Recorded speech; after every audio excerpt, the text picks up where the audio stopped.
and go on from Dragon Ball Z, and you're listening to the Monsters with Attitude podcast. Like, comment, and subscribe. And as always, embrace the attitude! Yeah!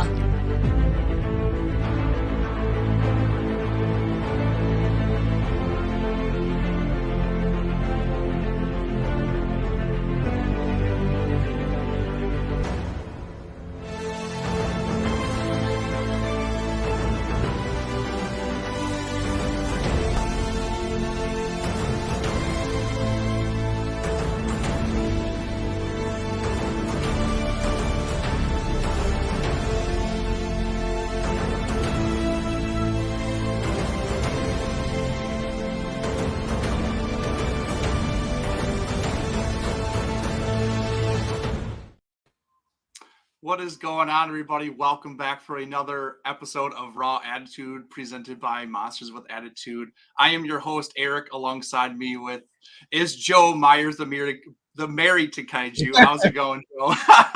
It's good. We're getting tongue-tied. A double header back to back. I know.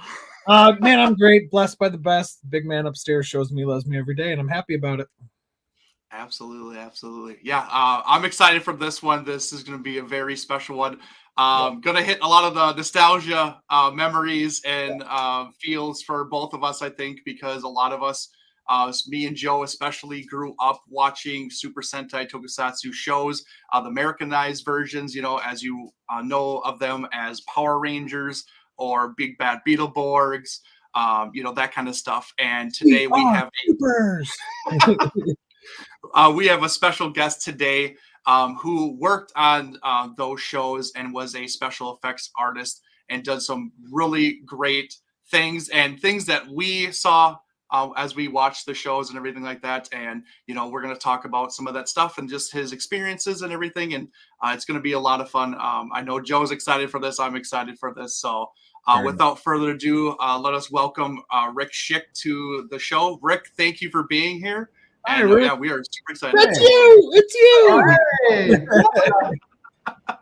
Awesome. Yeah, welcome and thank you so much for coming aboard and agreeing to come on and let us pick your brain. And yeah, happy to. Can I offer one tiny correction just so that the love goes to the right place? Absolutely. Visual effects, not special effects. Visual effect. Okay, so, perfect. I was occasionally on set. Special effects is anything that happens in camera, like pulling wires to make something happen. Okay. Visual effects is usually we're after the fact, and we might be shooting our own elements, but it's after stuff has been edited together, and then you need to add things to the film. Gotcha. So okay, that's all. Yeah, don't want to anger the special effects guys. No. Yeah, that's generally not me. yeah. That's the whole movie.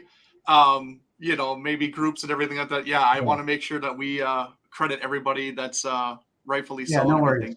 So, no worries. Thank you, for doing that. But let's get right into this. So we kind of like to start off our shows, kind of especially first timers here. How did you become a fan of Super Sentai, Tokusatsu, Godzilla in general, or were you even one before you kind of started on those kind of shows?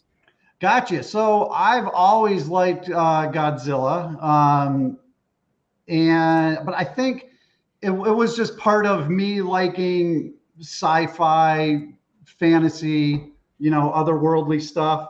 Like I started out as a huge fan of Ray Harryhausen. So like my go-to, like the summer that Clash of the Titans came out, it was $1, and my next door neighbor and I would walk like 2 miles to the movie theater by the side of the highway to go see it day after day after day after day that summer.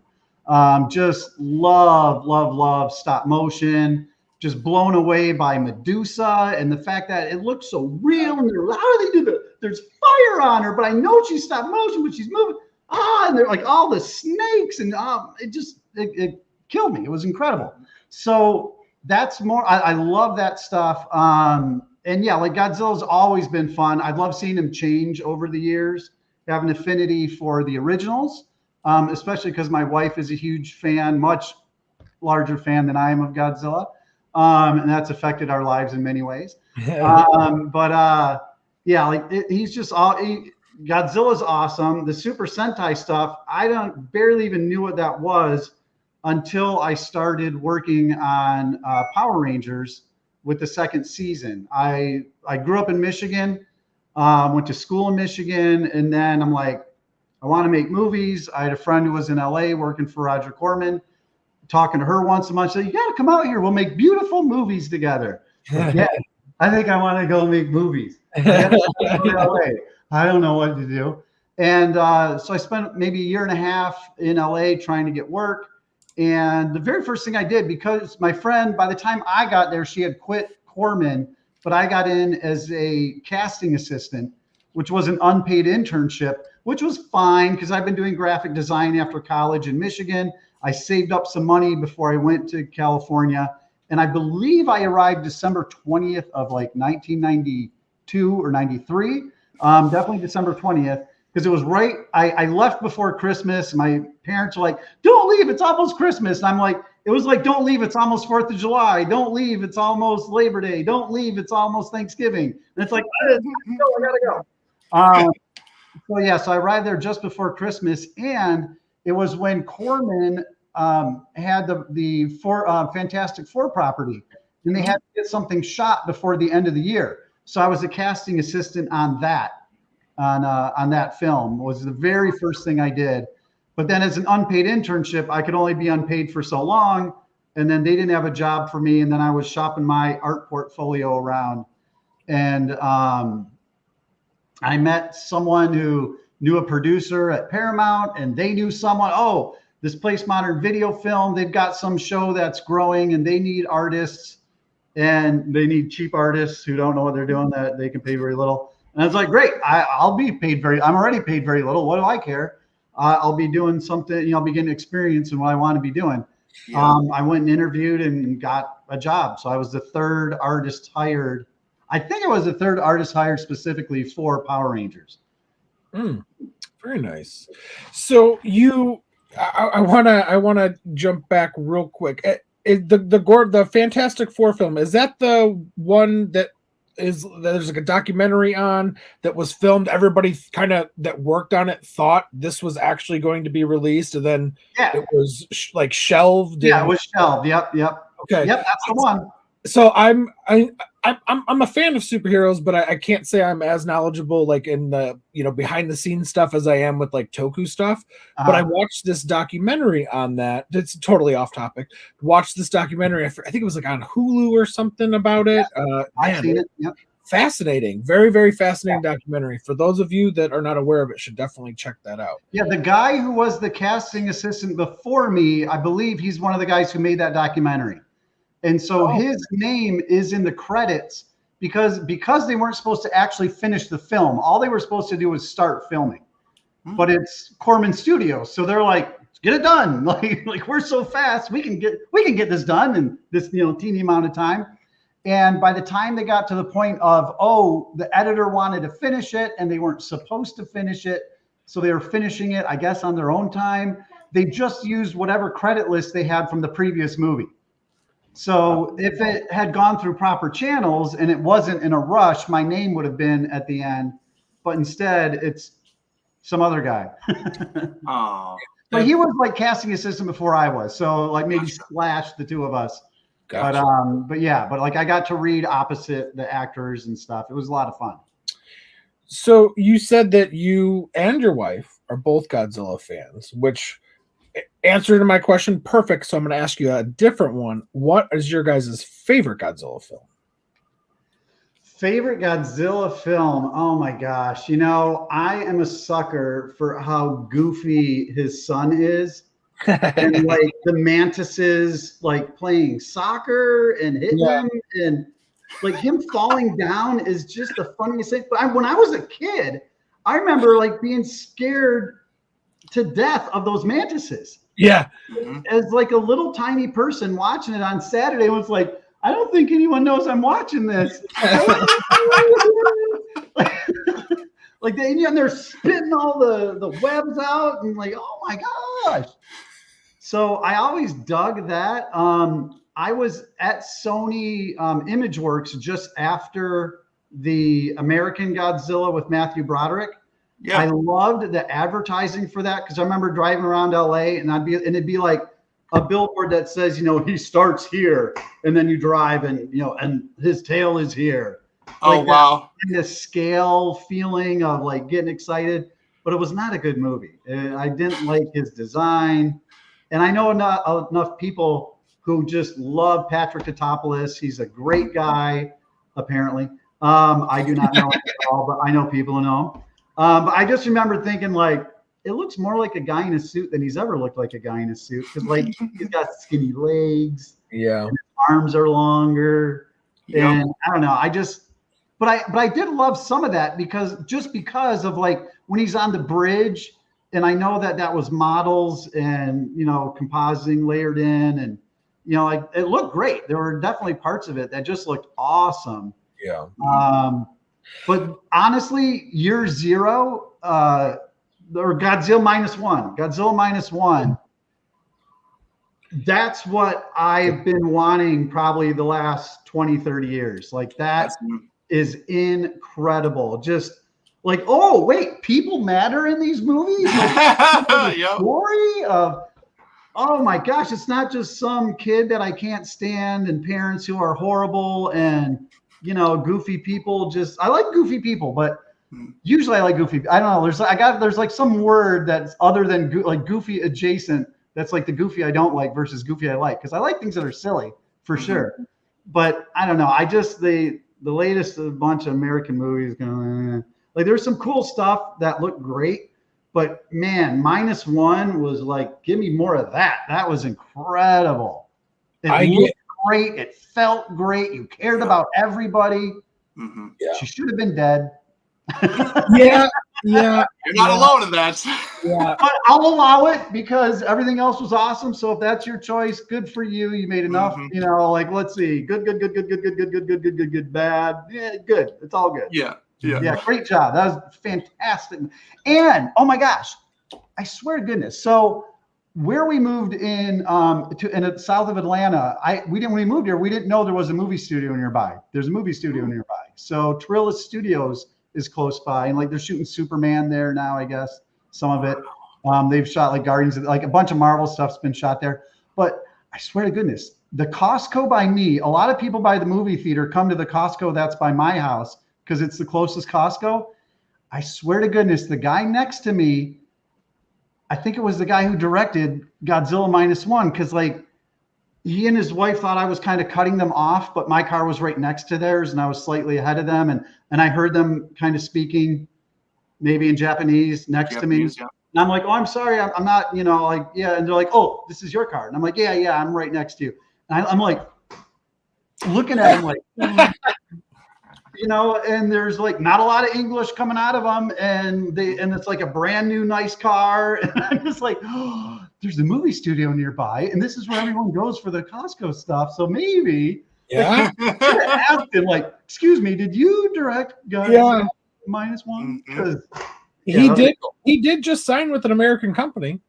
Right, so exactly. Possible. So I'm like, whoa! So missed opportunity.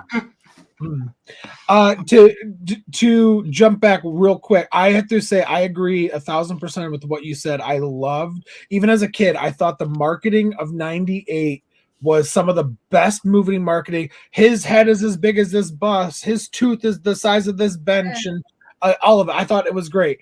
Horrible Godzilla movie, but I think it's a great monster movie. I just don't like it as a Godzilla movie. Yeah. I agree with you with the marketing, and as far as minus one, I think Eric and I both agree that this is everyone's crazy for it. I get calls and texts from people who are not sci-fi or that are not kaiju fans or Godzilla fans at all or Toku fans at all. I just got one last night actually, and from a buddy, and he's like, dude, this film is fantastic. And I'm like, I know. It's not just a good Godzilla film. It is a fantastic film. Right. And you know what I hate is that it will never be considered for the best movie of the year, and it's totally the best movie of the year. Mm-hmm. There's no better movie than that. Like Spider-Verse, like Into the Spider-Verse. I hate that there's a separate Oscar for animation, because I'm like, it should just be the best film. Like I remember when Beauty and the Beast came out, and like it was the best movie of the year. Yep. No one else was even close, but they wouldn't consider it because it's animated, so it's good. And I think they made it their own Oscar for animation around that time, maybe because of that movie or something. But now there's like best animated film, and I just think like screw that. It's just best film. Like there was no better movie than Into the Spider-Verse. There really wasn't. It was incredible, and it deserved to get the Oscar for best film. So, Yep. So yeah, so like Godzilla minus what? Greatest movie of the year by far. I agree.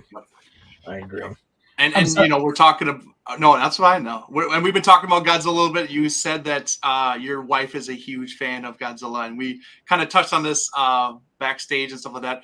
I want to kind of show and talk about this huge mural that you said you painted for her and everything. So just take us through this story and how this came to be. Yeah, so moving from New Jersey to Georgia, this is our family room. This is one wall that's like it's 17 feet tall and however wide that is. And when I see a giant white wall, I'm just like, well, that's a canvas. What am I going to put there? Something's got to go there. And I had previously, for my wife's birthday, painted a much smaller Godzilla on our dining room wall in our previous house. And I mean, it was still like floor to ceiling, but it was not a ceiling like this. It was like 8 feet or whatever regular ceiling height is. And it was actually funny because it was a 1950s house, and it was a mirrored wall with like a crackle effect behind it. Super cheesy 50s. But I'm like, I got to paint something black on here and I got to figure out what it's going to be. And I eventually painted a Godzilla head for her on that wall. So when we moved into this house, I'm thinking like Creature from the Black Lagoon. Like we love all the old horror stuff too. Yes. So, you know, like even like The Mummy is totally a great movie. Like he's barely the Mummy in the original The Mummy. It's still a great movie. Yeah. And so I'm thinking, you know, something else. My wife's like, no, it's got to be Godzilla. It's got to be Godzilla. And as an artist, I want to do something different. I don't want to do the same thing. I've already done that. But because it was such a giant canvas, I'm like, all right, I'll do, instead of his whole head, then it's like, am I going to have him on a hill? And I like Photoshopped I took pictures of the wall, and then I corner pinned it to flatten it out on my monitor. And then I was Photoshopping different ideas of, is he on a hill? Is he in the background? Is he fighting King Kong when they're both like little puppets on sticks? Because I freaking love that they're just like little paper cutouts when they're far away. It kills me. That's so great. And then I eventually decide, I feel like sort of almost like a feeling like faking life-size Godzilla would be fun.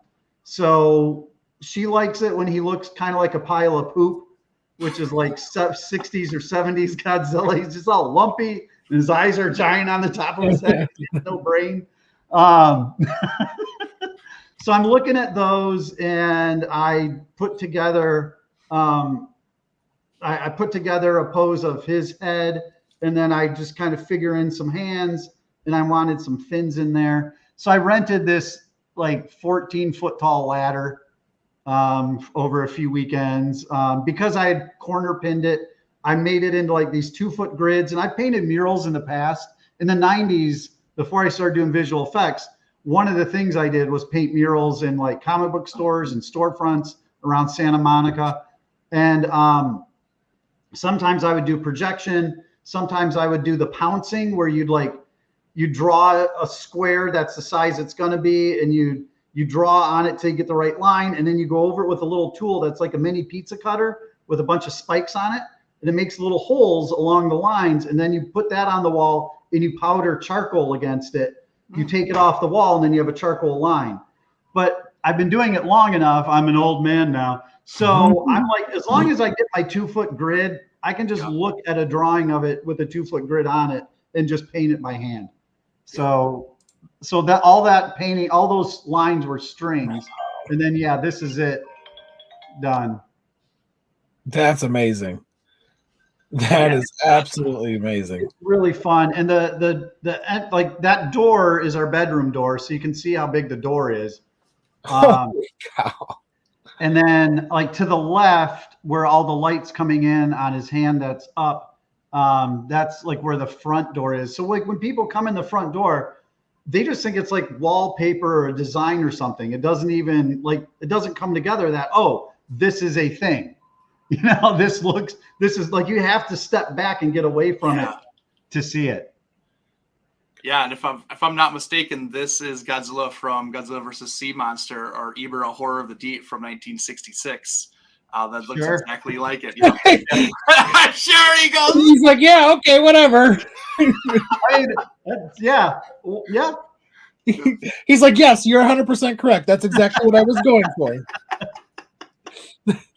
No, I love that movie. It's a very underrated movie. A lot of people just find it weird just because it's on an island. He's fighting a giant crayfish and everything like that. So it's like, yeah, you know, that's not the greatest villain. Blah, blah, blah. I'm gonna write this down. It's Godzilla versus the Sea Monster. Yeah, it's really fun too. Like when we're watching Godzilla movies and he's just in the background. You know, like it's really cool. That's a lot of fun. Yeah, that is just absolutely something that I think all Godzilla fans would love in their houses. Just this giant mural just looking at them while they watch Godzilla films. Like, that's amazing. Yeah. And it was fun to like figure out, like, because it's from a photo, and I've moved it around and, made it, because I knew where the TV was going to be, and I didn't want the mouth, and I didn't want the TV covering the mouth. Like, I kind of knew where stuff was going to be. So like the hands are from something, but then I have to look at it and turn it into a black and white, because I knew I just wanted to paint one color only. I wanted to make it graphic, Yeah. So like that's part of the artistry of figuring out, like how am I going to fake the shading in here? And that's what I'm figuring out while I'm up on the ladder. Like looking at the 2-foot square that I'm about to work on, like. No, you did a tremendous job. It looks like a photograph, honestly. Like, you did awesome. Thanks. That well of a job. Like, the detail is crisp, and you can tell everything. You can see it clearly what it is. Yeah, tremendous job. Cool. Thank you.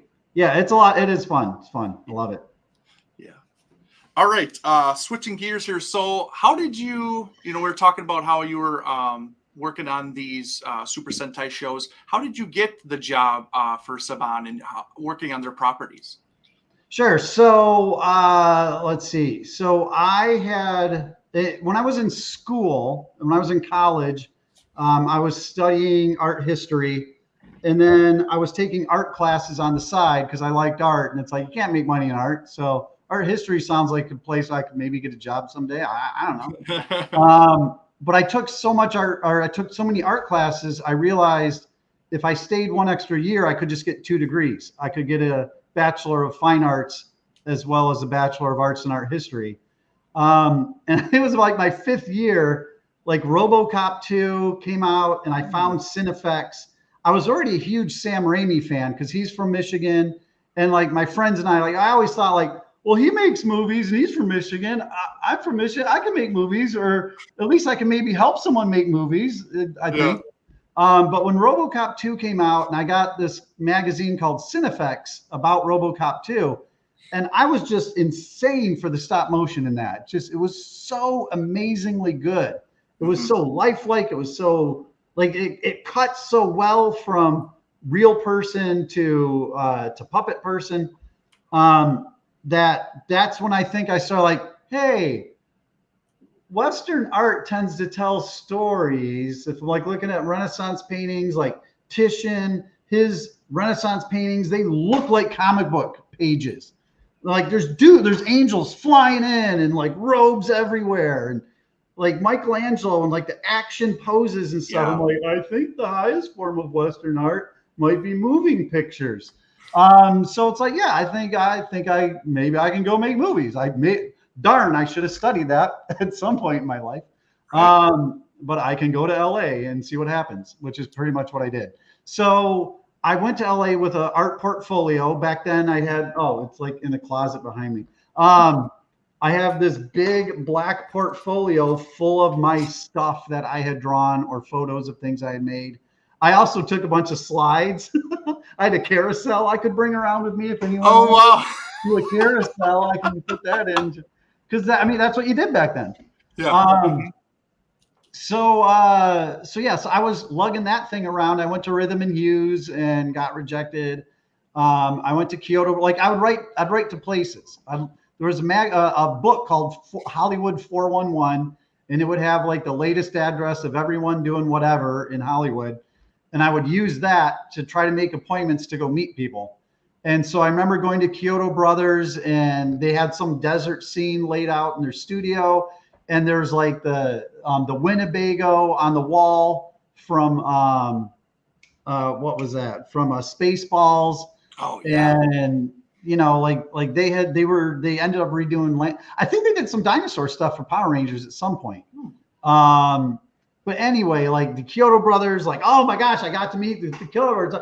But everything was, well, once you've done, like, this is nice, but once you've done something, then come back and then, then we can talk. Oh. How does that work? It's the catch 22 of like, once you've done something, then you can get work. So I did work with a gentleman. I can't remember his name. He was making puppets for some kids show. And I helped him make like a telephone puppet, which I pulled a mold of that and had a copy of that for a long time. But it was like I was just learning from him how to do stuff. Yeah. And while I was trying to get a job, I was working at a Brookstone, and I would meet producers. I met Eric Idle at Brookstone. I lost my mind when I met Eric Idle. Like, oh my gosh, it's so cool. But I would offer to take people's things to their car for them just to have conversations. Because I knew I was in LA to try to meet people and try, like, what do I do? How do I do this? How does this work?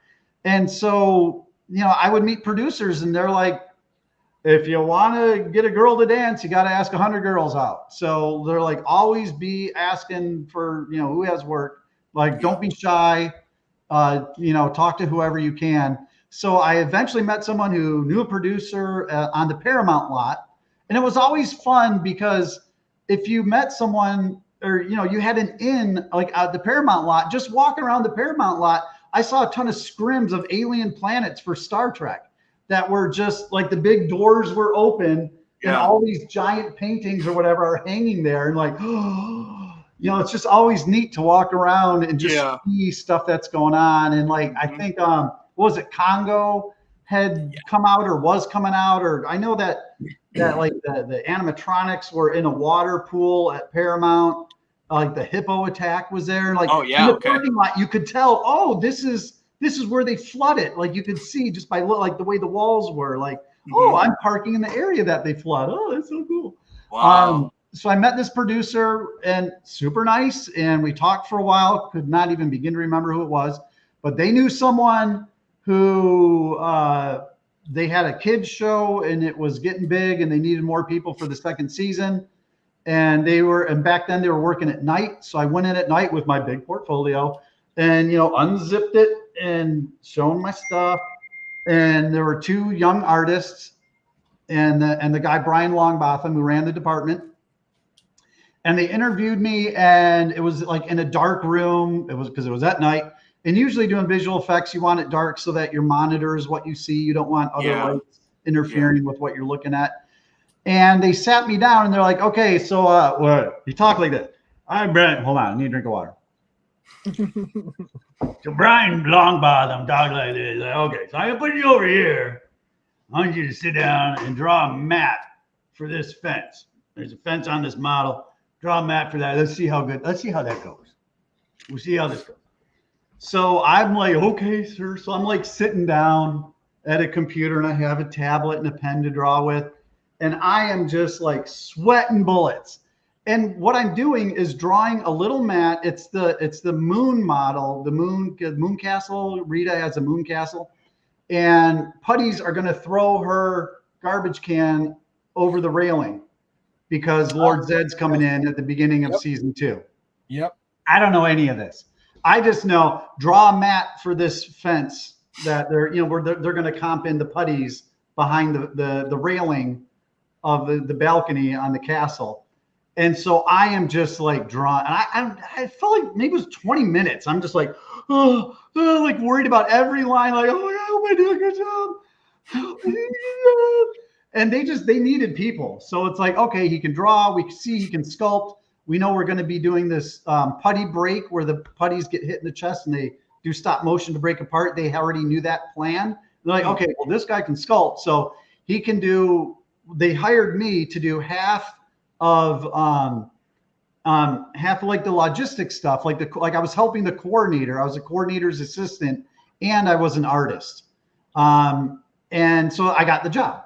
And at the same time, I had interviewed at Sony, not ImageWorks, but Sony, because they were making a Spawn PS1 video game, and they needed artists for that. So that was something like, oh, if we don't take him, we'll go work on Spawn instead. And I'm like, yeah, I don't care. I'll go work at Sony. Like, I don't know. Whoever will hire me, I'll go work for anybody. So yeah, so they hired me and we were working at night. But that's how I got the job.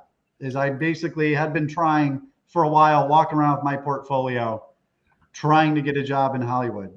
Wow. That's fascinating. So that's kind of sounds like maybe right place, right time, a little bit of luck. I love that. That's always yeah. I mean, if I hadn't been trying, nothing would have happened. You know, like you got to make the effort, and you got to make the effort and fail over and over and over again to get to the point where something happens. I didn't know what Power Rangers was. I kind of heard of it. I had a girlfriend and she knew some guy who got a show and they were going to a party to celebrate him getting a show. And it was Walter Jones because she was a dancer. And so she knew him. But I didn't know any of that. I wasn't paying attention to what's going on with kids TV. We were all watching. I had two roommates. We lived in an apartment in West Los Angeles, and we were watching Next Generation, Star Trek Next Generation, as often as we could. It was so great. Like that's what we were totally into. And like we got into Jackie Chan because we met a friend who was like, oh, you got to come see the like, what does Phil know? Who's this Jackie Chan? It's like, there's a double feature. You'll love it. We're like, we'll see one of them. We'll see the second one, so you can't trick us into watching two. And we get there early to see the end of the first one, and it was the end of Super Cop 3. On the train in the helicopter. And my friend and I, who did not know Jackie Chan, we're just like, this is the greatest movie ever! Who's this guy? He's killing himself for our pleasure. What is happening? It was incredible. So yeah, so then just massive. And like I was already, I think he also had introduced us to Buster Keaton. So we're already Buster Keaton fans. And then Jackie Chan just, oh my gosh, like just so into that stuff. So the idea of like Super Sentai, I knew Ultraman. I watched Ultraman when I was a kid growing up. Loved Ultraman. Thought that was totally awesome. Yeah. But I loved all that sort of, I guess, goofy stuff. So, real quick, you said something that people should try and keep trying to. I feel like that is a great message for today's society. Too many people are afraid of rejection, and too many people give up once they're rejected one time. And I mean, I'm not saying don't be a creep about it or anything, right? But like, be tenacious. Stick. If you have an idea, if you have a dream, like don't give up. I love that. I love that you said that. And honestly, like so many people are so willing to talk to you. I mean, there are jerks who won't talk to you, but I've met so many people who are happy to talk, happy to help. And even in colleagues in visual effects, occasionally there's someone who's like, this knowledge is mine and no one else can have it. But most people are like, I want you to succeed. Like I've been a supervisor for a long time. I've brought up many young artists. I want them to succeed. I want everyone to do well, and there are a lot of people like me who want to help everyone, however we can. Yeah. So you just talked about getting the job. Walk us through what was like an average day on set or an average day of work for you like? Sure. So we were rarely on set because we were post-production. So I was hired by Modern Video Film, a post-production facility that did editing. They did the sound. They put everything together. They do the offline edit. They had a ton of edit bays. They had, and then they did effects. They did visual effects as well. And they hired Brian Longbotham to do the Saban. Saban was the client that really grew the visual effects department. There was already another artist there named BC who was kind of off on the side. Like he was like this cooler, older guy who like, oh, BC's doing like, I don't know what he's up to. But like we were like the little gremlins coming in at night and working on Power Rangers. Yeah. So there was definitely a day shift and a night shift. And they had these massive, like beautiful rooms because there'd be like Steven Spielberg would be in there during the day. And at night, it's like us like, so it was really nice. Modern Video Film was across the street from Warner Brothers. Pretty much, if you ever see Blazing Saddles, when Harvey Korman comes out into the street, the camera starts to turn to the right. If it turned to the right, just another like 5 degrees, you'd see Modern Video Film. Oh, wow. I'd be like, Blazing, to go eat lunch. Blazing Saddles is my father-in-law's favorite movie. There's a movie that could not be made today. Bless him. He's right. It's a fantastic movie. So we're across from Warner Brothers, and across the other street is the Smokehouse, which occasionally the Animaniacs would talk about the Smokehouse. Really good onion rings, lots of blue-haired old ladies there. So anyway, so that's where we would go. That's where work was. And I'd arrive at like 6 at night, and there was a change of shift, and we had to clock in. There was an actual clunk at first that we would do. And because it was a client-facing facility, there were food services. There was a kitchen. And so some of the staff, usually attractive women, would walk around and be like, does anyone in here, do you need any cookies? Like, or dinners at whatever. I think we arrived at 5 and dinner was at 6. They'd have dinner every night. And because we were already there and working and we were cheap, they would give us dinner.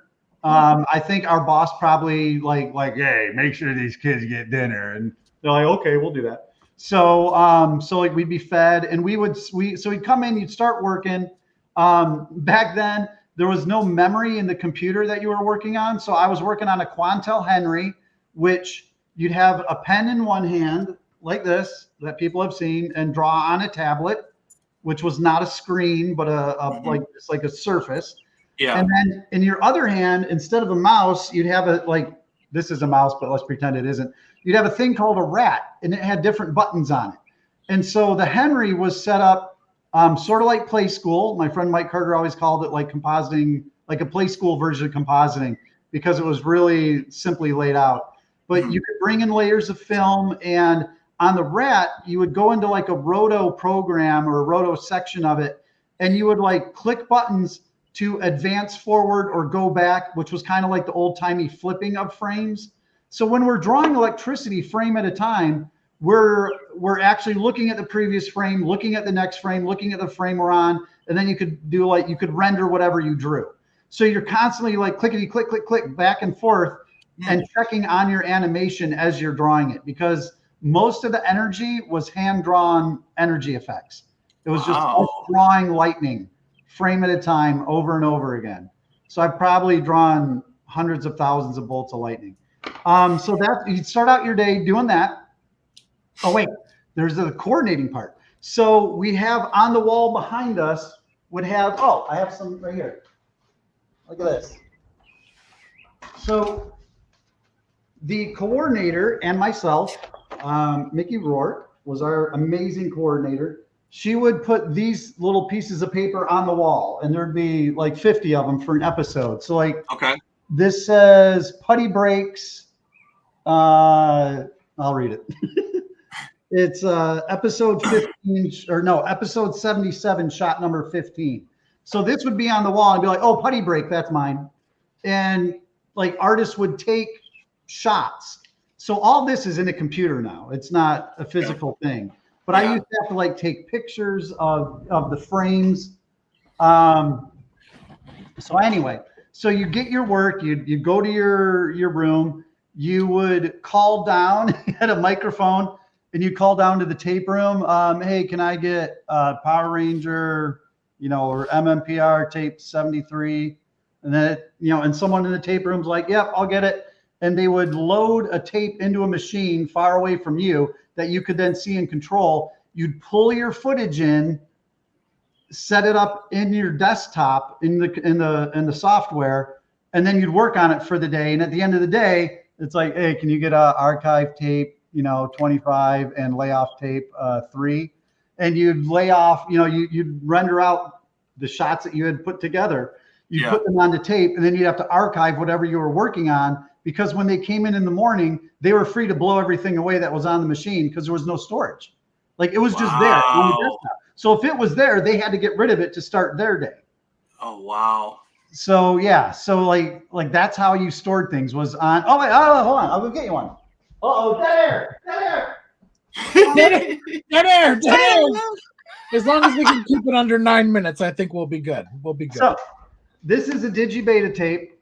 So this has my my little horror movie that I made once upon a time called Millennium Bug, about the horrible year 2000 ruining everything.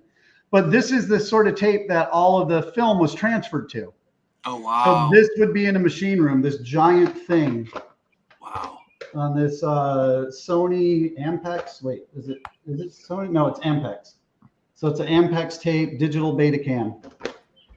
So that's what the information was all stored on. And okay, so you're working for an hour or so. Dinner time. Someone comes in, tells you it's dinner time. Everyone goes scrambles to get their free dinner because you're excited. So then you go through the buffet, you get dinner. We'd usually come back to, there was one main room and then a couple of rooms off of that room. So sometimes you're working in the main room, sometimes you're on a machine in an ancillary room. But in the main room, we'd all sit and eat together, and we would watch upcoming episodes of the show to see what we're working on. And a lot of times, there might not be audio, so we're making up our own dialogue to go with it, and we're just cracking ourselves up because we're young adults. This isn't for us, and it looks stupid.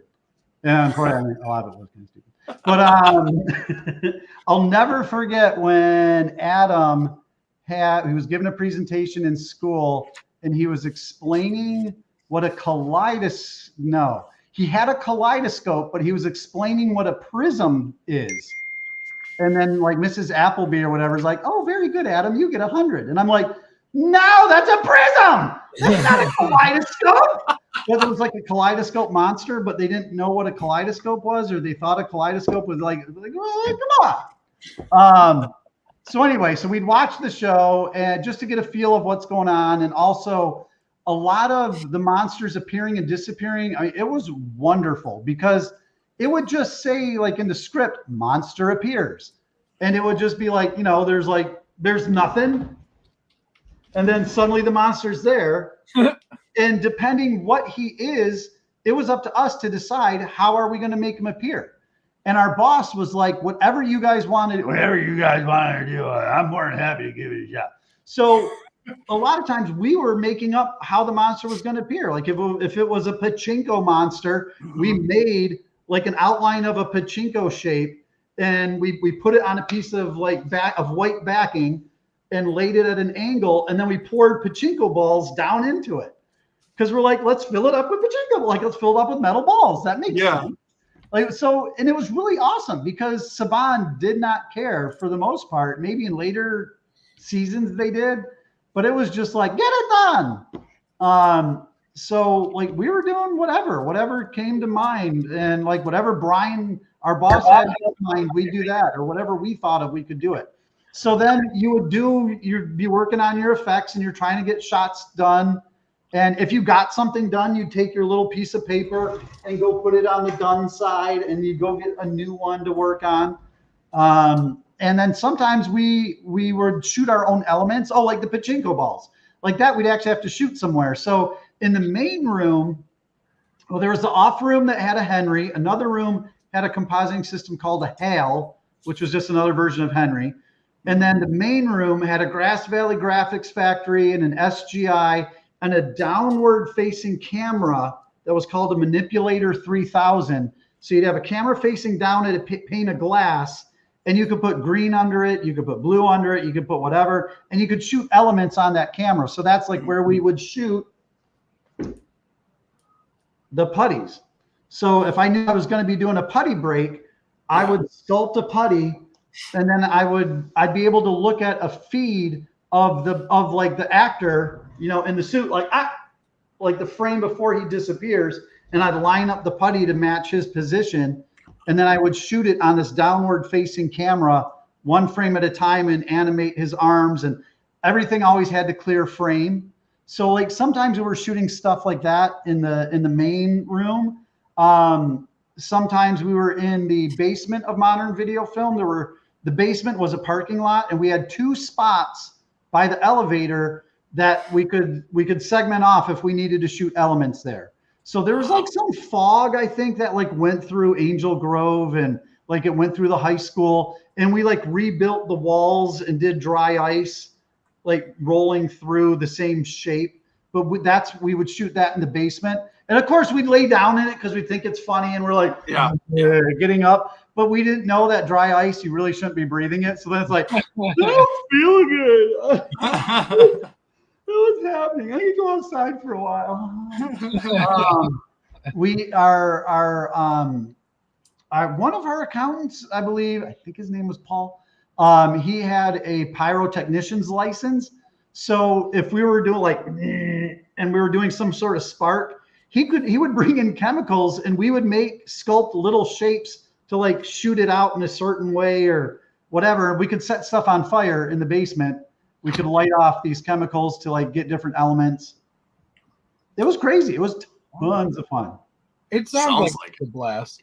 Did you get to work at all with the cast, the actual Rangers themselves, or was no? Yeah, generally not. I don't think I ever did on Power Rangers. We did. There was a time when I guess Rita took over the Tiger Zord and some other Zord and made them fight each other. Yeah. And they like brought the suits over specifically from Japan for that scene. And so we went and watched it. We watched them shoot it because we're like, hey, this will be cool. There's like Japanese monsters, you know, at Saban. That's not just like the monster of the week sort of thing. And I like for whatever reason, that was a big deal. And we got to be there to watch that. We were supposed to be putties in the wedding scene between Zed and like our boss probably, yeah, I'll get you guys to be putties. You can be in the background when Zed marries Rita. And we're like, awesome. That's going to be so cool. And then like eventually you're working. And then suddenly the footage shows up of the wedding. And it's like, oh, I guess we didn't get to go do that. But like the show was so fast. I mean, it was 60 episodes in a season. Like the latest Star Wars, 8 whole episodes. Right. It's like 2 weeks worth of Power Rangers. Like, you gotta be kidding me. We were doing 1 day a week, Monday through Friday. Yeah. That the show was airing, you know? So like the turnover was we're just churning. And it was great. It was a lot of fun. That's awesome. That is awesome. So did you so you showed off a little bit of them. Did you get to keep any like souvenirs or any trinkets? Maybe. You know. And for the second season, they changed from Dinozords to Thunderzords. And that never happened in the Sentai footage. Like we knew there was Japanese footage. I guess a lot of people had no idea that there was Japanese footage cut with American footage. I mean, it seems obvious now, but a lot of kids had no clue that that's what was going on. And a lot of adults who weren't paying attention didn't know that that was the way the show was being put together. I just knew because I'm like, oh, okay, well, yeah, here's the Japanese and here's the American. Like, that's just what we were doing. I didn't know it was a secret. I mean, I don't think it was a secret, but you know, there's no internet, so no people weren't really talking about it that much, or very little internet. But the seasons of the the dinosaurs and the Thunderzords were never together in Japan, so we had to make that happen. And it was just, and we thought, oh my gosh, they're going to send us the models from Japan, which are like this big and they're cool and they're articulate, like they have some good movement in them. It's going to be so cool. And it's like, no, that's too expensive. Just get some toys. Shoot some toys. Like, what? So I knew I lived in Santa Monica. Or West LA, sorry. I lived in Santa Monica and then moved to West LA. So I knew this store on the 3rd Street Promenade called Puzzle Zoo, which I think is still there. Okay. And they had Japanese versions of toys. So I'm like, well, I can get the toys. So I bought all of the toys that we were going to turn into that from one toy to another toy. We're going to turn the toys into puppets and then shoot them on a stage and then do an SGI morph to warp one into the other, draw electricity over it. And I have some of those props that were in the show. Great. So this is the actual T-Rex that was in the show. So you can line him up. He all of the puppets were mounted on these pieces of wood with these pegs, and they would sit down onto a table where we could shoot them in front of a green screen or a blue screen, depending. This guy has his arm's up already. No, his arm's down. Which does what? What am I doing? This is his mouth. There we go. Yeah. This guy actually has, I don't know how to sell stuff on the internet, but this guy has a cameo and he can say happy birthday to you or whatever. Happy birthday. So you can get the actual dinosaur, the red T-Rex dinosaur to say happy birthday to you. So like his arm moves, there's just a little lever here. And then 2 of us would be doing the legs. We'd be puppeteering the legs. And we'd be sitting underneath a table. So this was a toy, and you can see on this side, it's not painted. Like it looks like the stickers have all been removed. And then this side has been like weathered to try to make it look like a giant dinosaur. Yeah. Or a giant robot. And it's funny because people have noticed that the toy, the eye is blue. I was like, where the heck's my camera? Yeah, okay. I don't even know where my camera is. But we made it yellow because I believe the reason is it changes into the dragon, and the dragon has yellow eyes. Yep. Gotcha. So, and I think like this is the Japanese sticker, not the American sticker, right, on his leg. I think he has like a thunderbolt or something. So that's one of the toys that we turned into a puppet. Now I did not turn that one into a puppet. I did this one because this was a lot simpler, and I'm dumb. So I got to do the easy one, which basically it's his butt goes up and down. Now these wires no longer attach the way they used to, but when his butt would go up and down, his head would do this little fun motion. And like you can see, just regular stickers, plasticky toy, and then painted up and weathered. Like you can see, like weathering around the red. Yeah. To try to make him look like he's really big. And, the wires are hidden if you shot at the right angle. I got a matching pair, so I got this guy.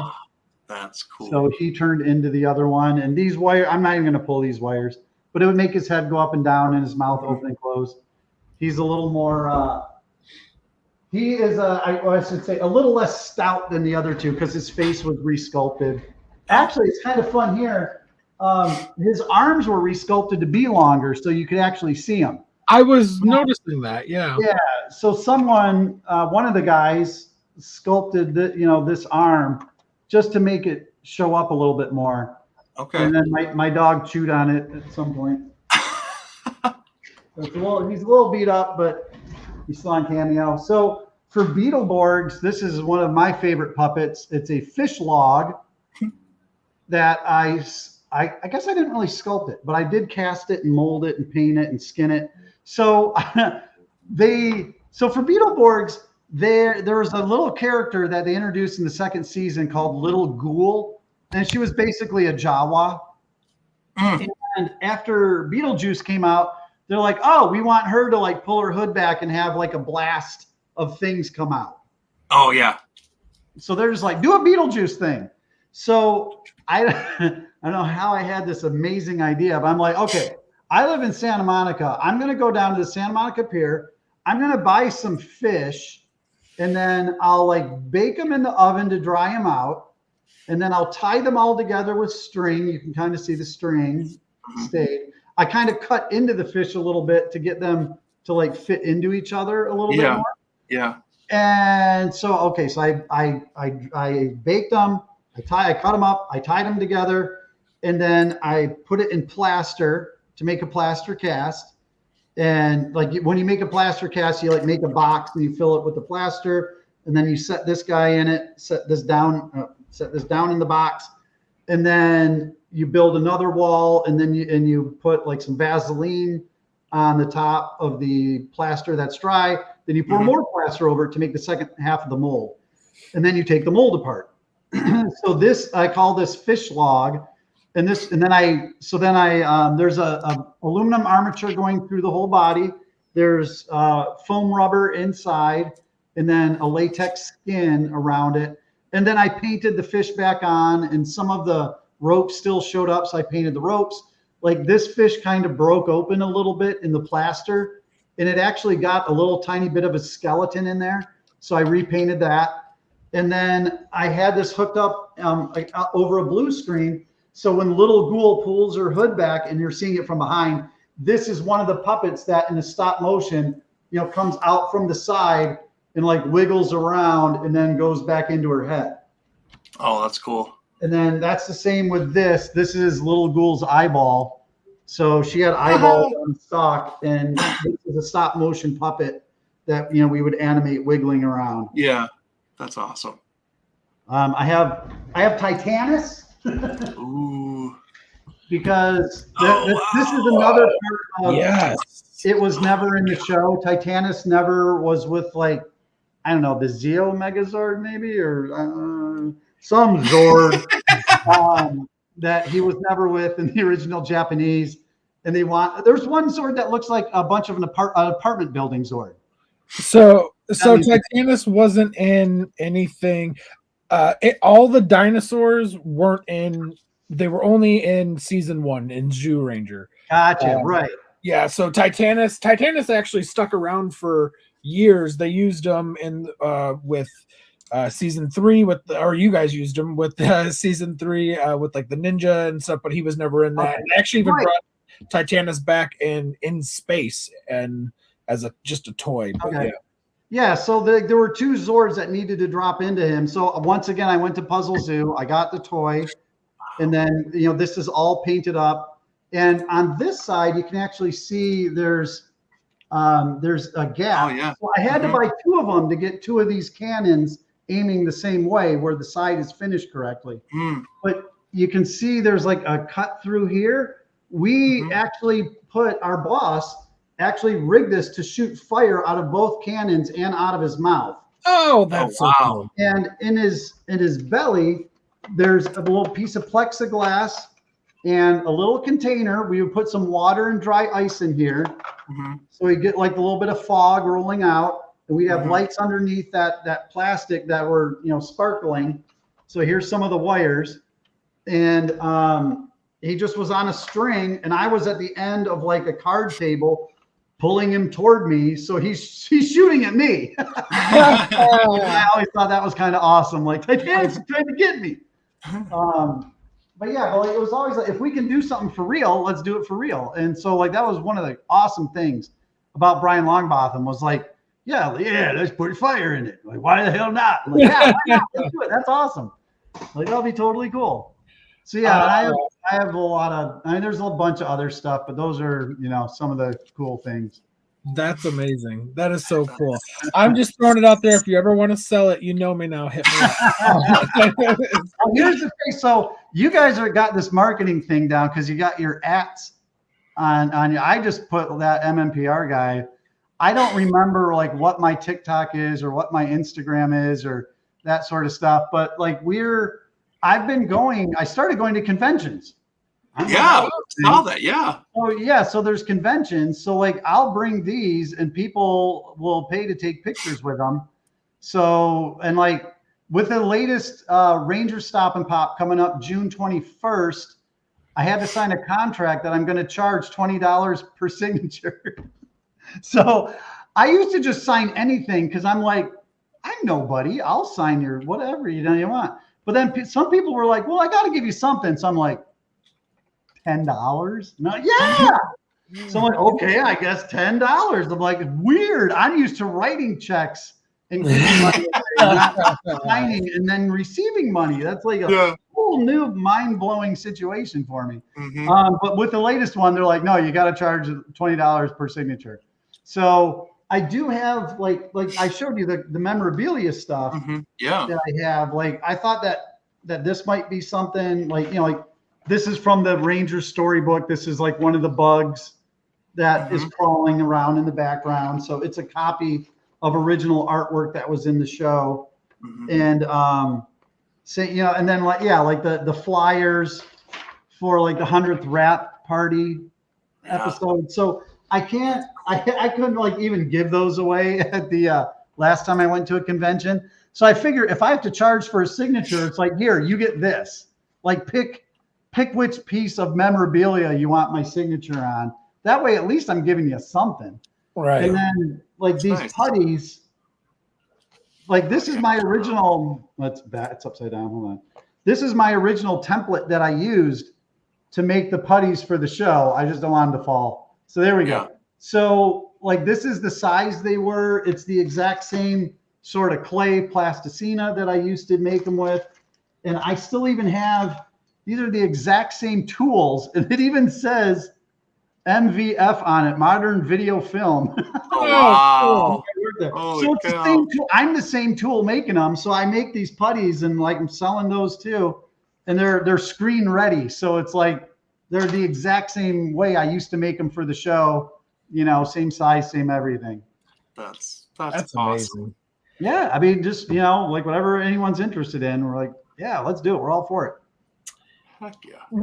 Rick, you've been so gracious with your time. We're going over an hour here, and we don't want to be rude and keep you any longer. But I have one more question, if that's okay. No, I'm a chatterbox, man. I don't know. Get me going. I'll bore you to death. Hey, no, we love it. We love it.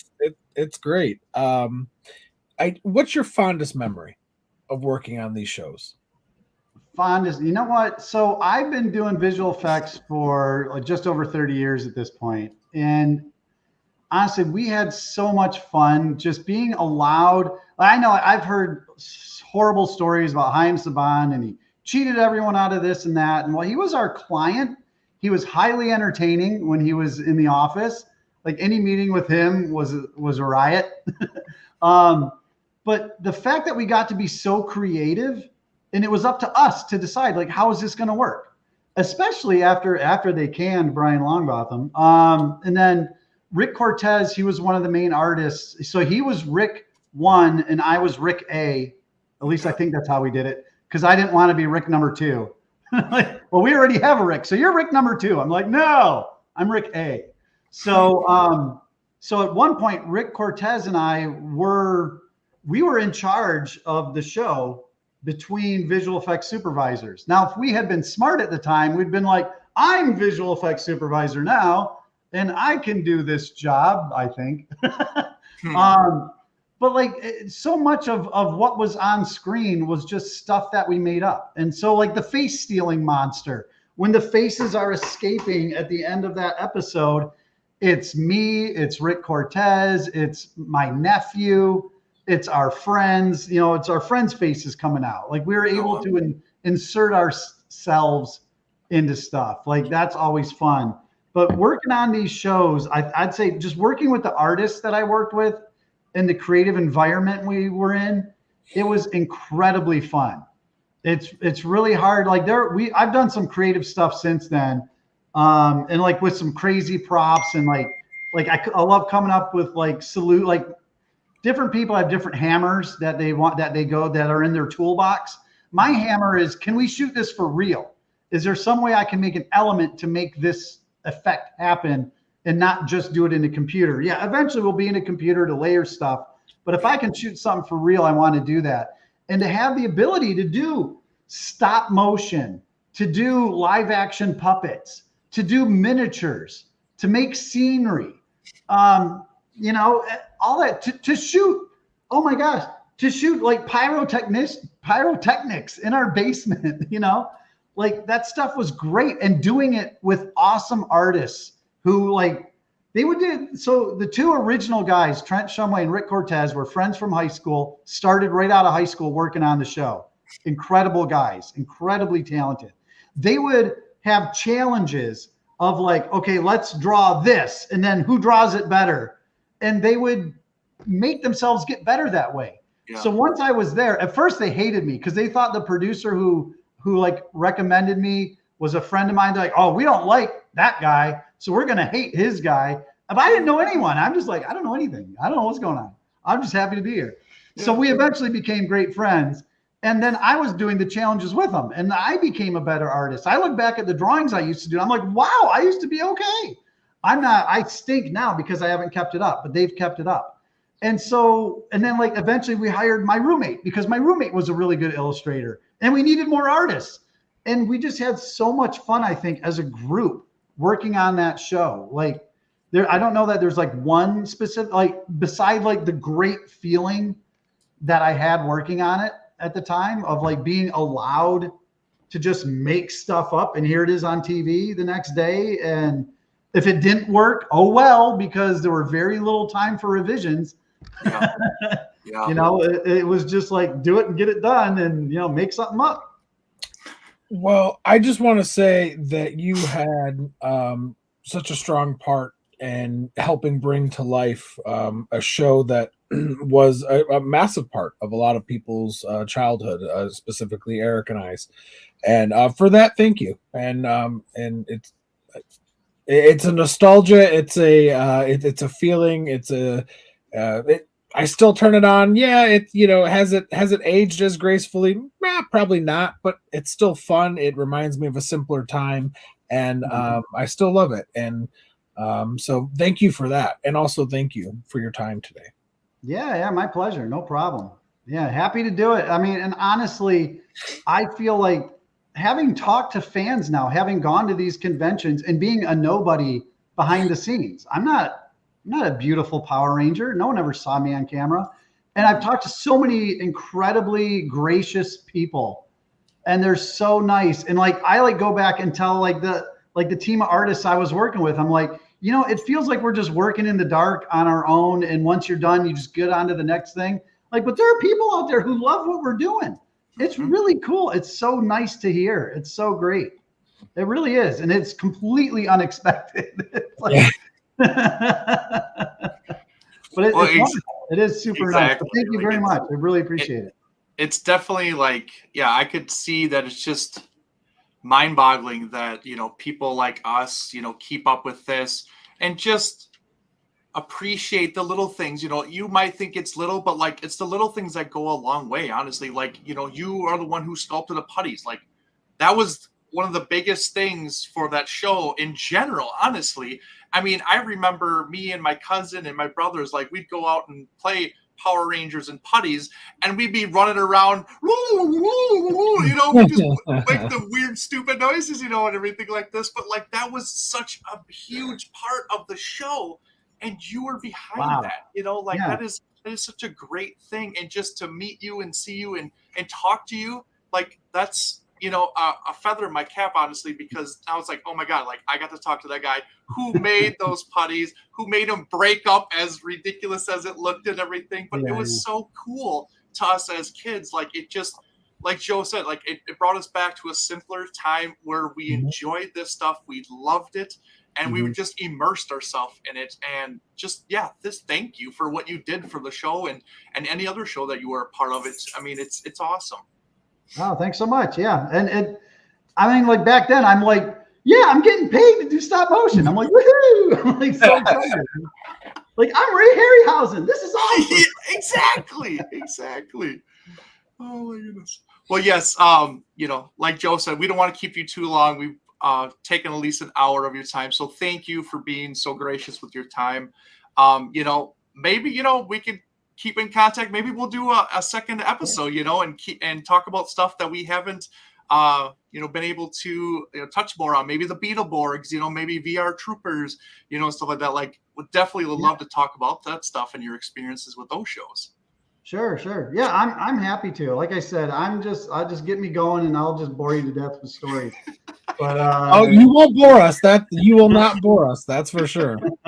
Well, yeah, no, it will not. We just love hearing those stories, these experiences, and we're like, learning about those things that we never learned about, and we're like, oh my gosh, like we never heard about that, or it took this to make this and everything like that. Like that's what we're all about, and we love seeing that and hearing about that, because it just brings back memories, and stuff like that, and just learning how things were made. Like it is awesome. It really is. And now I'm thinking, I'm so not used to this social media world thing yet.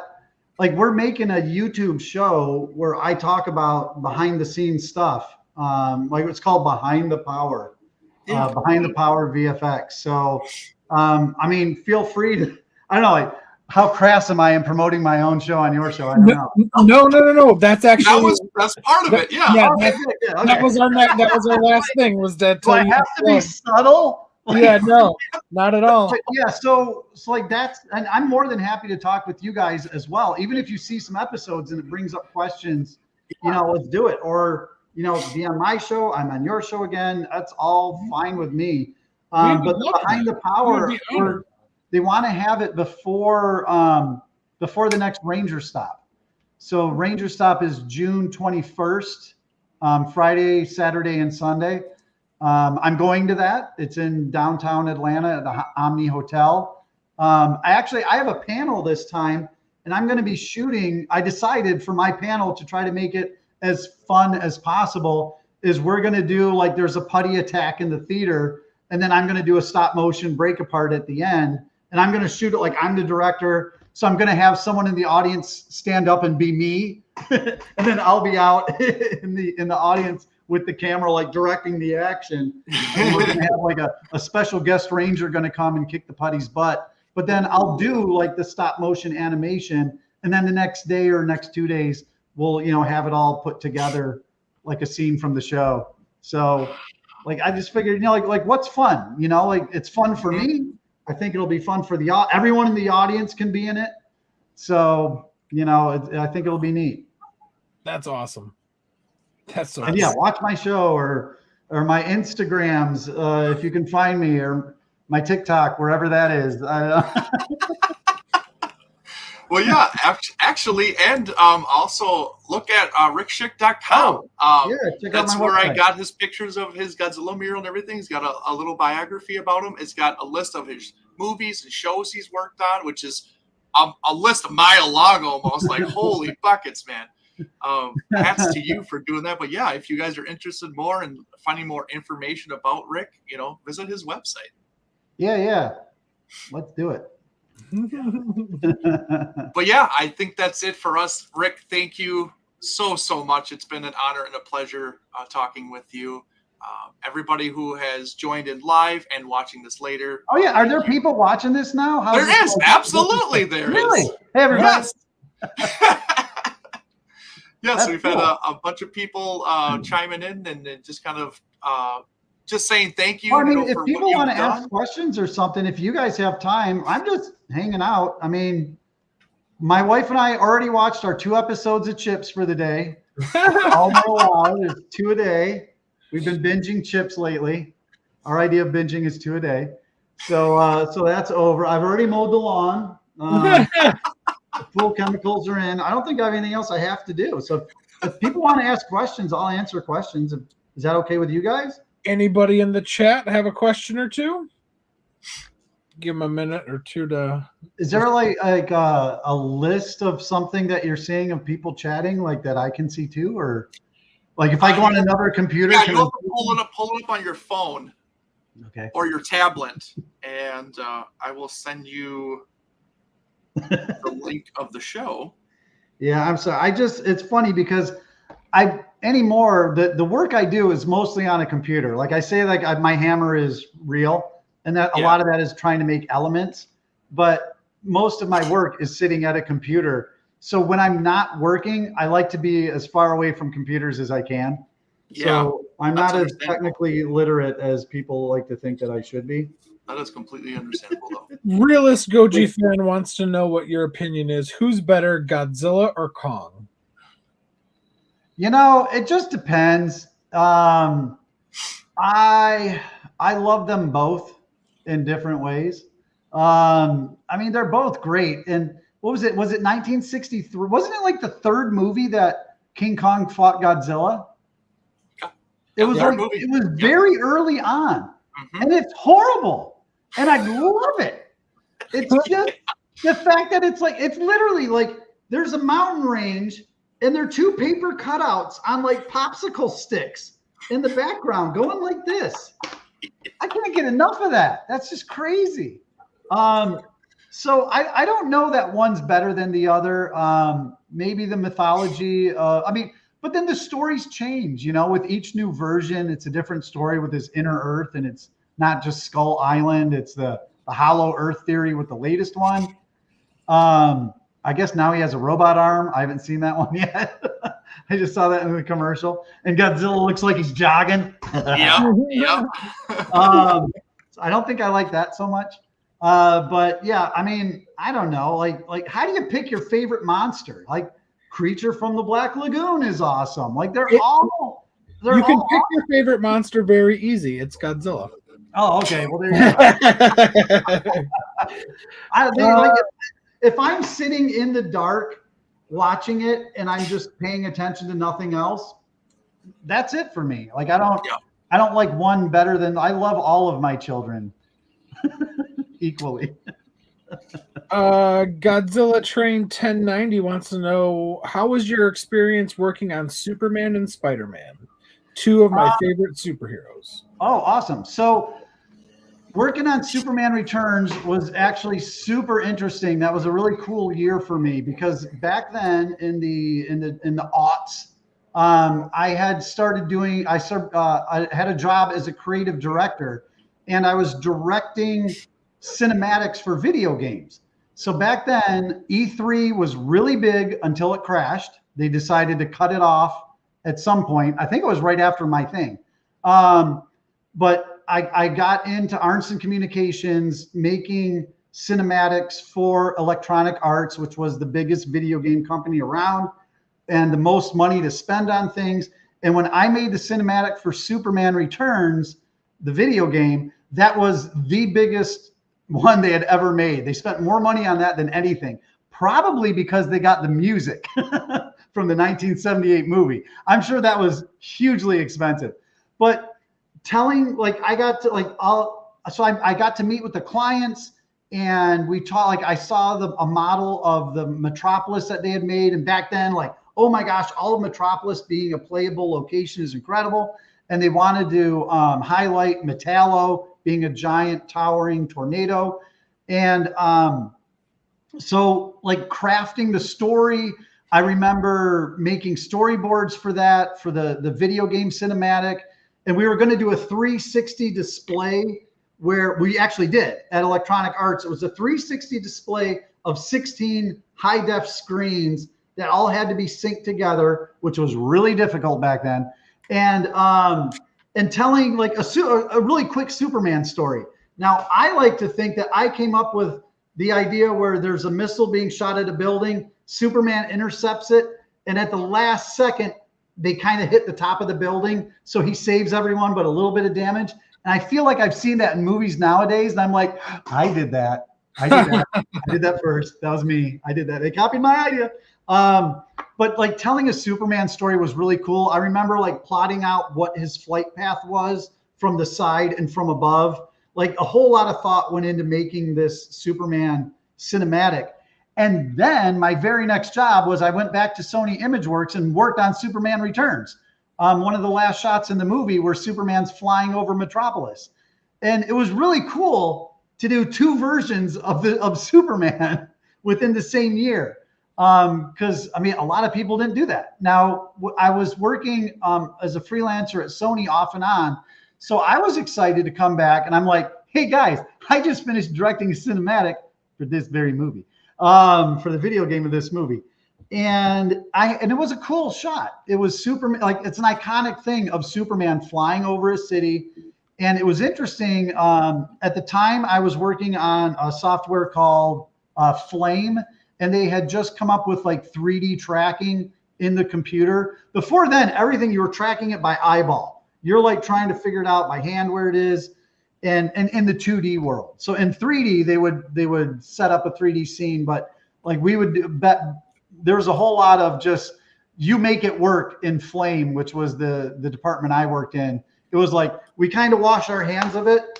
Now you make it work was how that went back then. So 3D tracking was new and it was really cool. And I'm like, oh my gosh, look at it. It's made a 3D track of the scene. Whoa.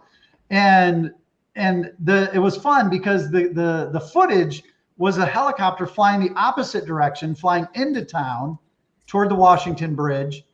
And it was going really slowly because that's just how helicopters fly. So the footage is actually sped up like 1,500 times and reversed and then stabilized. So you get a nice flying backplate. With Superman flying, it looks perfect. It doesn't look like it's too fast. But you know what? You sped it up 1,500 times and you reversed it. Guess what all the traffic's doing? Going all the wrong way at lightning speed. So I had to clean out all of the traffic from that footage in 2D, painting like 85 individual patches of road, tracking them into the scene to cover up the cars that were there. And of course, there's one guy under a spotlight on the Washington Bridge who's pointing up at Superman as he flies by, and it's me. So I was the last person in Superman Returns. Of course, it's just like shrunk down. It's a few pixels high, but if you look in the spotlights under the Washington Bridge, there's one person under one of the spotlights. I'm like, scale-wise, I'm probably 20 feet tall to even show up. But that's like where I snuck myself into the movie. That's awesome. So yeah, like working on both of those things, it was really cool. It was like a cool kind of Hollywood moment of like, oh, there's this over here, and there's this over here, and it's the same thing. So it was really fun. It was neat. It was neat to be able to do that. Awesome. That's cool. The Kaiju Kai wants to know, what was your favorite part of working on BeetleBorgs? I will show you. Oh. Dead air. Okay, so I have two favorite parts. Ooh, two favorite parts. Here's one of them. And it's going to be shown. Oh, my. Hello. Oh, my. There's that. I'll talk about this other one first. So I remember I was saying how most things just aired on TV because, you know, it's like, well, if it didn't work, it didn't matter. Yeah. One of the things that didn't work were the maggot puppets. So, is this the wrong show? Oh, I think the maggots are Masked Rider. All right, forget this. Rider, that's the wrong one. Okay, so there was I think it was season 2 of BeetleBorgs. The little girl character Jo, they changed the actress. Yes. Right. Mm-hmm. And the whole payoff at the end is like Flabber's like, sometimes things change, and he changes into a dragon. This is the dragon that he changed into. Wow. So this is it's kind of frozen into place a little bit, but this is a puppet. Wow. And he had rods under his hands that went through this board. So as Flabber, he was standing and then he crashed down onto the ground, and he could talk. He had a jaw and he looked around like, oh, it's so brittle now. But this is the puppet that looked around, and it was really fun making this giant puppet. This was cool. The pinnacle of my live action puppet work right here. And I had this is another body, a separate body as a backup that I had made, and sculpting all the details in the leg and the muscles and the skin and the texture. It was really cool to do this puppet. And then you can see his eyes are just white. Yeah. Well, that ended up being another artist named Christian Budman. Mm-hmm. He had started with us as an artist, so he figured out how to do in the computer how to track some eyes on and make them blink and look around. Oh. And we had a new CG department at that time, and they made wings for him. So and he breathed fire. Yeah. So like putting all of that together, and actually it's kind of funny. Like that was totally my favorite thing on BeetleBorgs, was making that puppet. And like there was no facility at work to do it, so I worked from home for like 3 weeks sculpting. And my friend Rick Cortez, like, you know, that's just the whole thing of working with amazing artists. Rick Cortez did the initial drawing. I sculpted the puppet based on his drawing, but also based on how am I going to actually make this move, and, you know, thinking about the different pieces that it needs to be, and how is he going to, you know, use his paws and look around and say his lines, because he had to talk. So I had to change the puppet, you know, from the drawing to what I could really make happen. Mm-hmm. But yeah, sculpting that, skinning it, casting it, painting it, puppeteering it, compositing it, you know, and then, and for that was one where we actually went on set, and I got to tell the actors, all right, his head's going to be up here, and okay, now you guys, you know, and you guys go this way, and then you're going to run by it. So like just being involved on every level with that effect. And then it went over so well, they brought the dragon back in another episode. They're like, let's have Flabber turn into a dragon again, just because we liked it so much last time. Very so cool. that was completely my favorite part of BeetleBorgs. That's cool. And when I'm picking my nose when some of the guys appear, and then I like run away in the background. I think in the last episode, I think I did that. Oh my goodness. Malachi Brown wants to know, what other characters would you like to do in the future?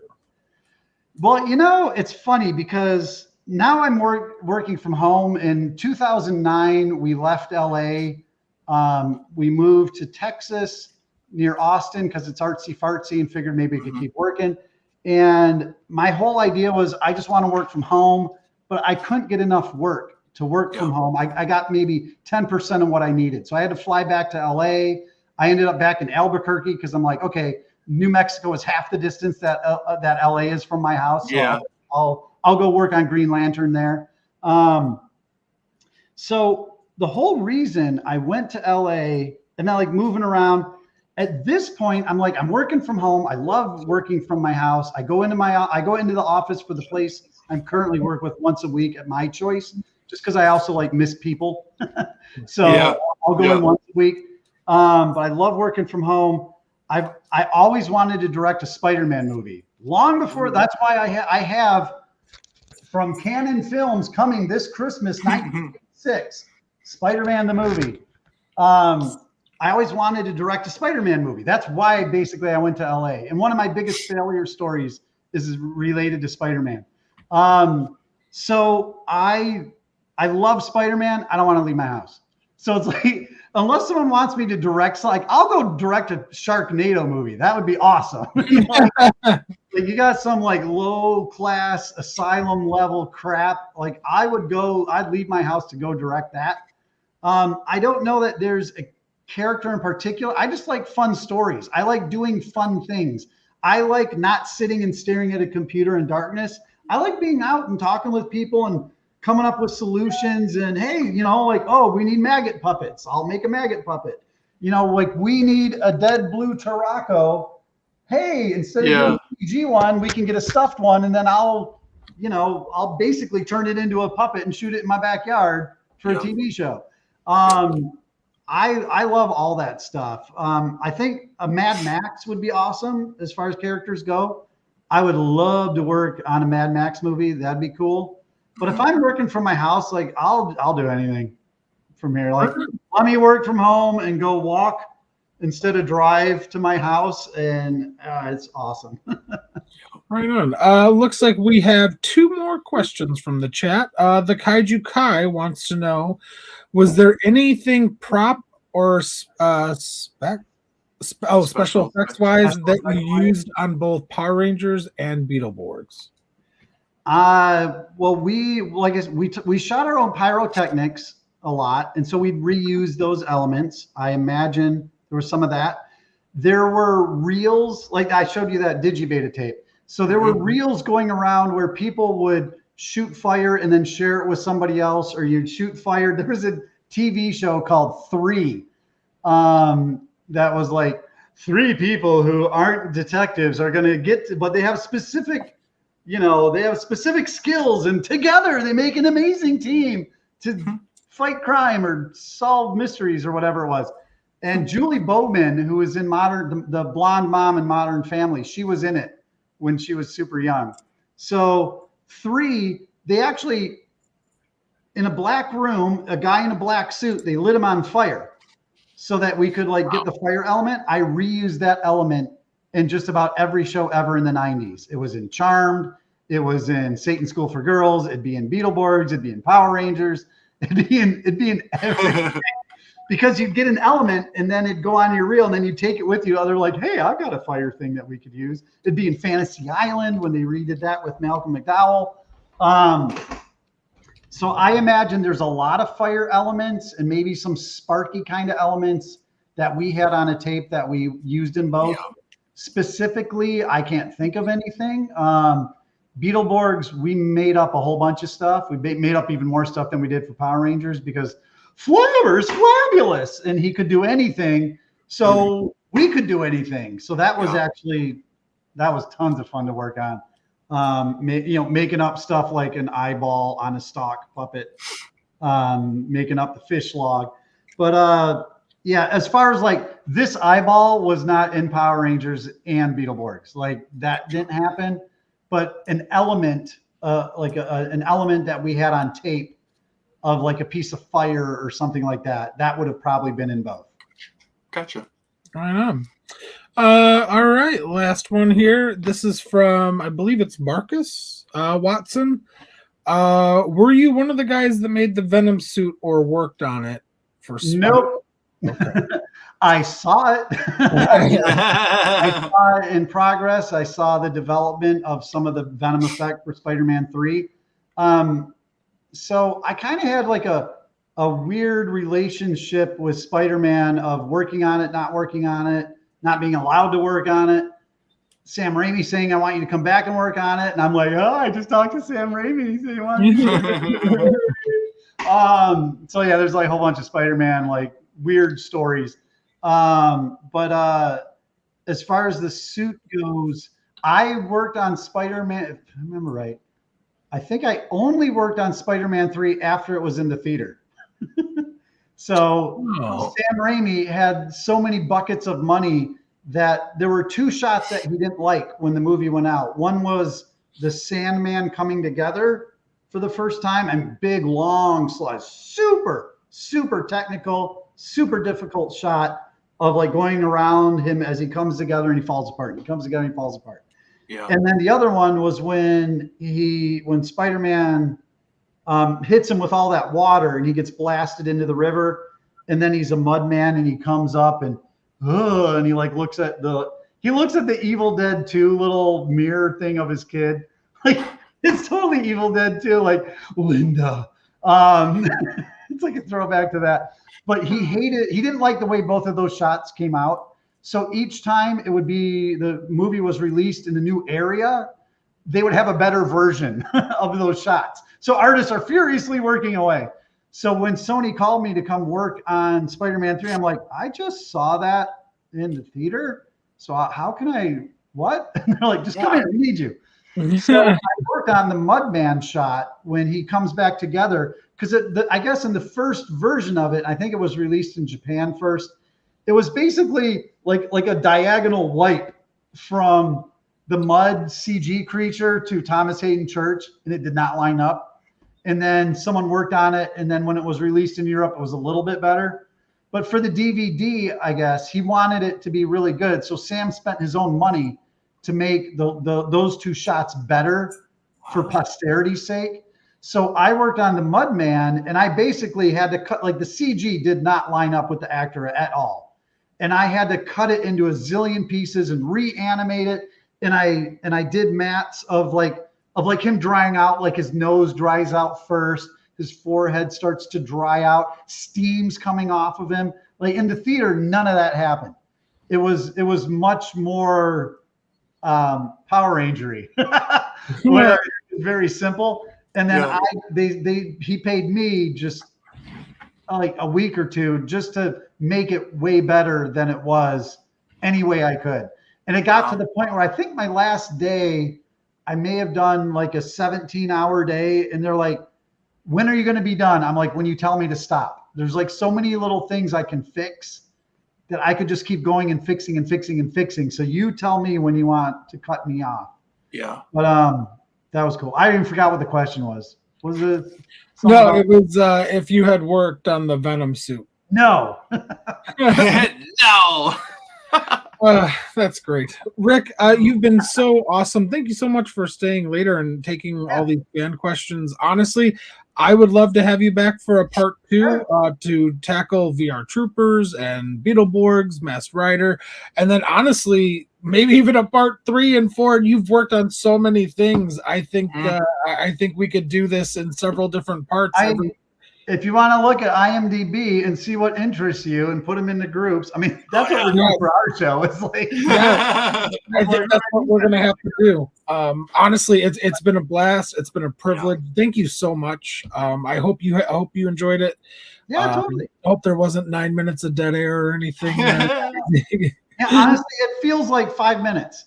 Yeah, like it's an hour. I'm like, oh, aside from drinking a lot of water, it doesn't seem like Yeah. Well, thank you again, Eric. I'll let you take us home. But Rick, really, thank you so much.